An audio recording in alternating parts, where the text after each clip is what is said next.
आप सबको बड़ी इंतजार थी कि प्रपोजल आई है, उसके ऊपर क्या किया है। दोनों फोरमों की अब चर्चा होने के बाद ये फैसला लिया गया है। जो सरकार ने प्रपोजल दिया है उस प्रपोजल की अगर उसे नाप तोल किया जाए तो उसमें कुछ नजर नहीं आ रहा। 2-3 फसलों का बिकने की व्यवस्था बनाए और बाकी किसानों को ऐसे छोड़ दिया जाए, ये हमें उचित नहीं लग रहा। देश का किसान इसी तरह लूटता जा रहे तो वो हमें स्वीकार नहीं है। आप सबको बड़ी इंतजार थी कि प्रपोजल आई है, उसके ऊपर क्या किया है, क्या उसके बारे में कुछ तरह के विचार चल रहे थे। कोई कुछ बोल रहा था, कोई कुछ बोल रहा था, लेकिन ये दोनों फोरमों की अब चर्चा होने के बाद ये फैसला लिया गया है कि जो सरकार ने प्रपोजल दिया है उस प्रपोजल की अगर उसे नाप तोल किया जाए तो उसमें कुछ नजर नहीं आ रहा। अगर इसको ध्यान से देखेंगे तो माननीय मंत्री जी कल ये बता रहे थे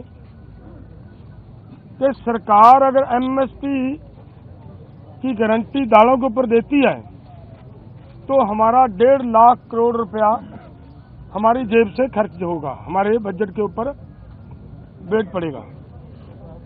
और इसी के बराबर एक खेती माहर साउथ का प्रकाश कामारेड्डी जी के अनुसार केवल 1,75,000 करोड़ रुपया अगर सभी फसलों के ऊपर एमएसपी दी जाती है तो 1,75,000 करोड़ रुपए के अंदर वो काम चल सकता है। तो फिर अगर सरकार इतने पैसा लगा भी रही है तो ये 2-3 फसलों का बिकने की व्यवस्था बनाए और बाकी किसानों को ऐसे छोड़ दिया जाए, ये हमें उचित नहीं लग रहा। दूसरी बात मैं और एक कहना चाहता हूं, देखिए हमारी गवर्नमेंट बाहर से 1,75,000 करोड़ रुपए का पाम ऑयल मंगवाती है और वो सभी लोगों के लिए, मनुष्यता के लिए, इंसानियत के लिए बीमारी का कारण भी बन रहा है, फिर भी उसे मंगवाया जा रहा है। अगर यही पैसा 1,75,00,000 रुपया देश के किसानों को तेल बीज फसलें उगाने के लिए और उनके ऊपर एमएसपी की घोषणा करे सरकार और उसके ऊपर खरीदी की गारंटी बनाए सरकार, तो 1,75,000 करोड़ से उधर के पैसे इधर आ सकते हैं। तो मुझे कहीं पे भी ये नजर नहीं आ रहा कि सरकार के ऊपर कहीं से किसी तरह का बोझ पड़ रहा हो। अगली बात मैं ये कहना चाहता हूं कि जो मैंने कहा कि इसे अगर ध्यान से देखेंगे, स्टडी करेंगे तो इसमें कुछ नजर नहीं आ रहा। उन्होंने ये कहा कि उन लोगों को, उन किसानों को हम दालों के ऊपर और क्रॉप्स के ऊपर जो हमने 6 क्रॉप्स लिए हैं 5 उनके ऊपर हम खरीदी की गारंटी करेंगे जो डाइवर्सिफिकेशन कर दूसरी क्रॉप्स को छोड़ेंगे। और मेरा इसमें कहने का मतलब है ये उन्हीं को देंगे जिन्होंने धान को छोड़कर मूंग को लगाया होगा। अगर जिन्होंने धान को छोड़कर मूंग को नहीं लगाया, अपने आप नेचुरल मूंग की बिजाई कर रहा है, उसकी खरीदी नहीं होगी। तो इसलिए इन सभी बातों से ये निकल कर आता है कि इसमें से कुछ किसानों को लाभ होने वाला नहीं है।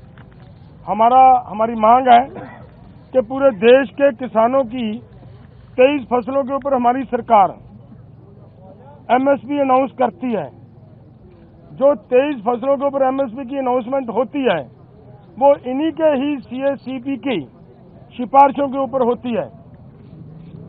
और जब वो देती है सरकार हमें सीएसीपी के अनुसार एमएसपी का मतलब होता है मिनिमम सपोर्ट प्राइस को और गहनता से उसकी पड़चोल करोगे तो उसका मतलब ये होता है कि कम से कम आपको जिंदा रखने के लिए, आपको स्टैंड रखने के लिए एक सपोर्ट दी जा रही है।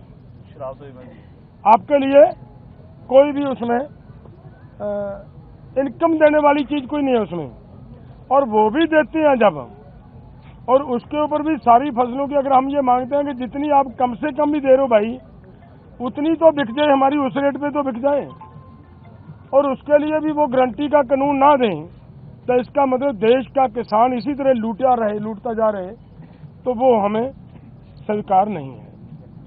इसलिए इन सभी तथ्यों के हिसाब से हम दोनों फोरमों ने आज बैठकर चर्चा करने के बाद ये फैसला लिया है कि ये जो प्रपोजल आई है, ये प्रपोजल किसानों के पक्ष की नहीं है, किसानों के हित की नहीं है, और इसके अनुसार हम इस प्रपोजल को रद्द करते हैं।